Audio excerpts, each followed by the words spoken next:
Bueno, y ya tenemos la primera entrevista de la mañana conmigo, la profesora Melba Reyes. Ella es de la Unión de Educadores de Panamá. Profesora, bienvenida a las noticias. Gracias, Fernando. Bueno, en primer lugar queremos agradecerle el espacio que nos da para compartir con los educadores y con toda la comunidad nacional sobre la situación en la cual estamos los educadores. A partir de ayer se dio la asamblea y se ha declarado un paro de 72 horas. Y queremos decirle a la comunidad que esto no fue de ahora para ahora. Hace un año le planteamos al presidente de la República nuestras demandas, Fernando.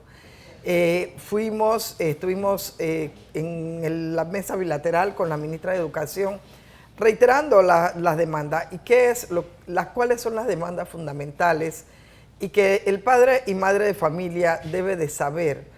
Estamos demandando el 6% del Producto Interno Bruto para educación, para el presupuesto de educación. Ese porcentaje, ¿por qué lo planteamos? Primero, está consignado en la Ley Orgánica de Educación en el artículo 266. Y en segundo lugar, ¿por qué demandamos esto? ¿Por qué estamos en paro?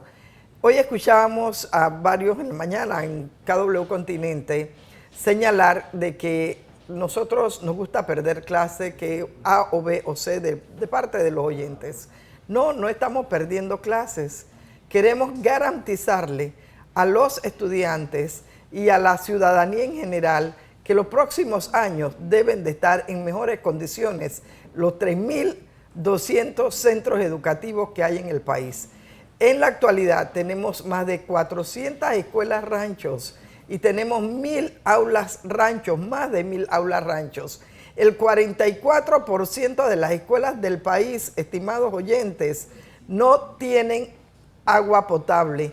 El 33% no cuentan con luz eléctrica. Cerca del 70%, Fernando, de las escuelas primarias son escuelas multigrados. ¿Y qué significa una escuela multigrado? Significa un maestro para varios grados. Pero esto no solamente se ha quedado en la primaria, esto ha sido extendido a las 253 escuelas premedias del país, pero adicional ha sido llevado a las escuelas medias. Y esas escuelas medias, lo único que identifica un bachillerato en ciencia es un dibujo de un microscopio, Entonces, a esto es lo que nos abocamos. Aquí se habla de que hay que mejorar la educación, por supuesto, pero hay que partir por cuestiones tan básicas como las que acabo de señalar. Esto es lo que nos lleva a nosotros a ir a una huelga para que se destine el 6% del Producto Interno Bruto del país a la educación. La educación es lo principal o es uno de los aspectos principales de un país. A eso nos abocamos, Fernando. Profesora, ayer el presidente llamó que ustedes tenían rehenes a los estudiantes. Habló de que no tuvieron la valentía de decirle que se iban a huelga. Que todo esto es un problema de quién va a liderar los 23 grupos distintos que manejan la educación en Panamá. Y sobre todo, bueno, la orden del ministerio de descontar a través de la Contraloría el día de hoy al profesor que falte.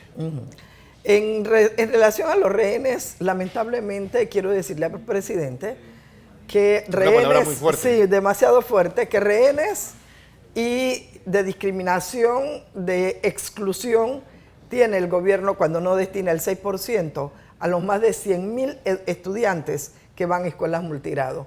Que queda un océano en su cabecita. ¿Por qué? Porque uno tiene que dar esenciales mínimos de lo mínimo. Claro. Entonces ahí está, precisamente para seguir dominando.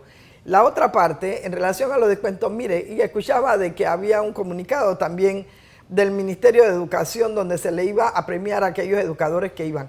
Esto lo hizo el maestro Marcos Alarcón en 1993. Yo le quiero llamar, siendo el ministro de Educación. Y yo quiero hacerle un llamado a la ministra. ¿No sabe el daño que le hizo el maestro Alarcón en aquel momento cuando le dio un mes gratis a aquellos que no fueron a la huelga de 1993? ¿Por qué? Porque eso trajo una división a lo interno de cada una de las escuelas, los que habíamos estado en la huelga con los que no habían estado en la huelga. Y eso es un problema, Fernando, porque un educador no solamente va a impartir clases, en una escuela hay comisiones que tenemos que trabajar en equipo comisiones de disciplina, comisiones de orientación, comisiones de ética, comisión de quienes llevan lo del himno nacional. Entonces, esto es realmente eso no debe de hacerlo. Primero, por las repercusiones, que eso va a significar que tarde o temprano no nos van a poder despedir a los 47,000 educadores, entonces tarde o temprano se tendrán que sentar y tendrán que ver que estamos en lo justo. Y lo otro, Fernando, rapidito, es que hay una cantidad de compañeros educadores que a la fecha no han cobrado su salario. Y yo quiero decirle, Fernando, ningún trabajador de ningún sector público sale si no tiene el viático de su oficina. Eso solamente lo hacemos los educadores. Y aquí hay compañeros que se les deben 4 años de viático de área de difícil acceso. Tenemos compañeros que se les debe la equiparación del salario. Tenemos compañeros que se les debe ascenso de categoría. En total son cerca de 10 millones de balboas. Por eso hemos venido demandando desde hace 2 años, Fernando, y no hay una respuesta positiva de inmediato. Mire, nos han dicho fecha para pagar esto, casi en 3 fechas distintas, y no se ha cumplido. Entonces, no es un problema de intransigencia como quiere hacer ver el gobierno, de que somos intransigentes. No, es que estamos demandando la educación, estamos demandando lo fundamental de un país. Profesora Dígame. Malva, ¿qué se espera para hoy ante la expectativa de que los colegios permanecen cerrados? Bueno, nosotros hemos declarado un paro de 72 horas. Hoy vamos a estar en los bastiones de lucha de cada una de las provincias, demandando, obviamente, lo que se dé. Hay que ver si el gobierno va a llamar a conversación. Ayer dijeron que no se iba a llamar. Nosotros vamos a estar allí. Quiero hacerle un llamado. ¿Están dispuestos a retomar esa mesa del diálogo? Nosotros nunca nos hemos negado al diálogo. El diálogo siempre tiene que darse.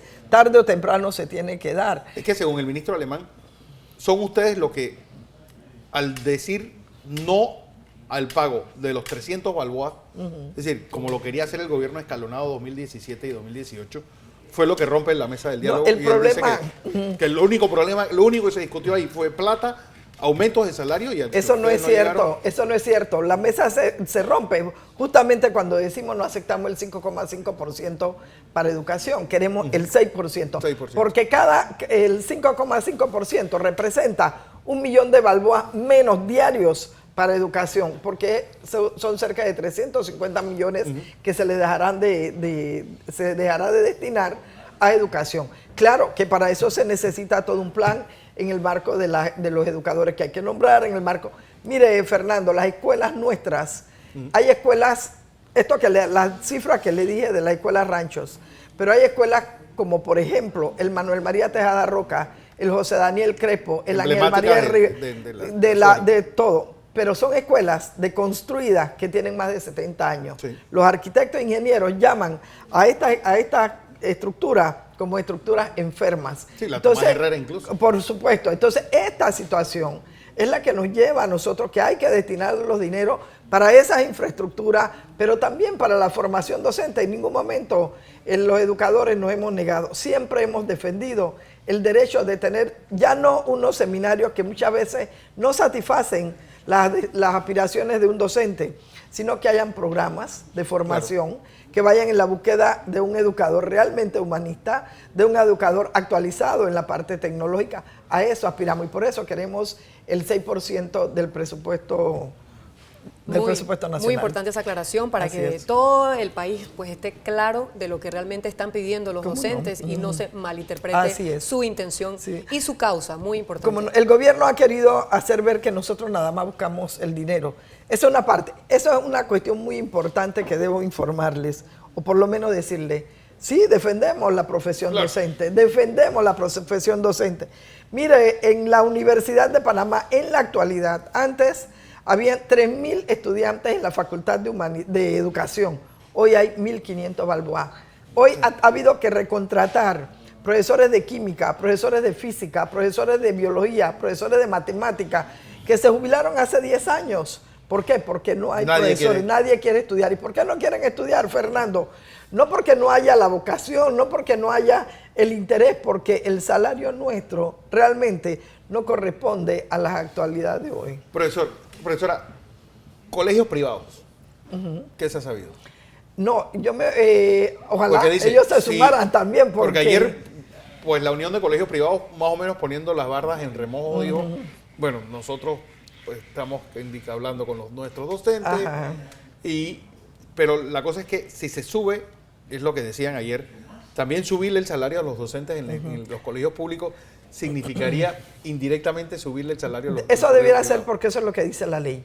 La ley orgánica es muy clara. Dice que en la medida en que haya un aumento a los educadores de las escuelas oficiales, se debe de dar el aumento a las escuelas particulares, ¿no?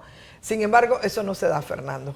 Puedo contar con los dedos de una mano y me sobran dedos aquellas escuelas particulares que le pagan el salario que paga el Ministerio de Educación a los educadores. Claro, todo el salario que hoy devengamos ha sido producto de la lucha.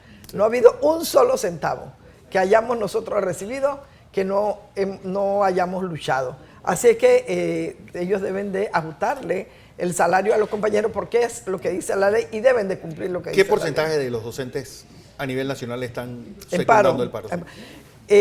No le podría dar con precisión el porcentaje, pero es un porcentaje alto, es un porcentaje cerca del 90%. Las escuelas están cerradas. Habrán unos que otros, como casi en todos los paros, que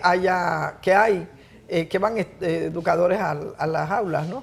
Pero la gran mayoría, hoy sí, la gran mayoría estamos parados. La pregunta es, y yo creo que Lourdes y todos nos hacemos, 23 gremios.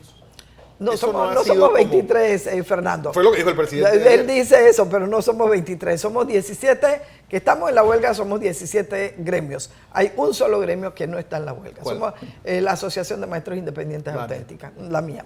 Pero los demás, los 17, estamos en huelga. Ajá, todos. ¿Cómo haciendo un poco de historia, cómo este gremio combativo que fue el Magisterio Panameño Unido quedó disgregado en 17 pedazos?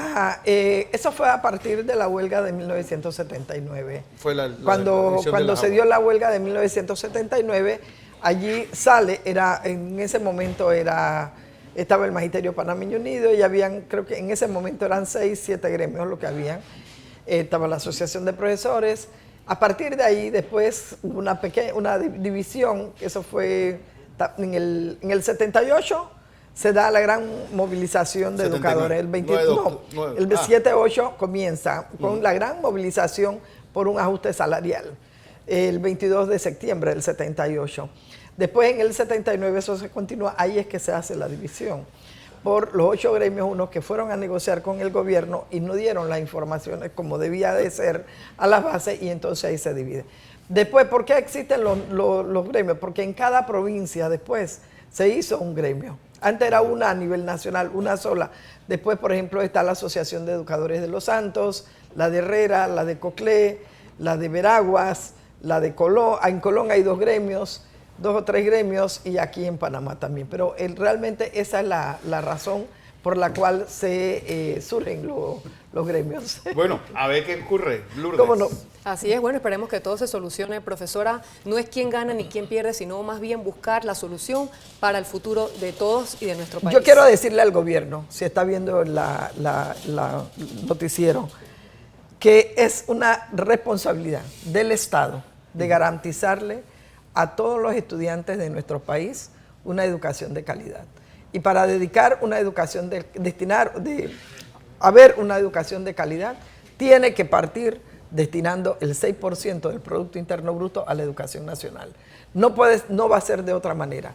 No vamos a tener mejores escuelas, no vamos a tener las condiciones para esos centros educativos. Entonces, que miren bien y que trabajen en beneficio de las futuras generaciones, presentes y futuras generaciones. Gracias, Fernando. Muchas gracias. Por acompañarnos. Estuvo con nosotros de la Unión Nacional de Educadores.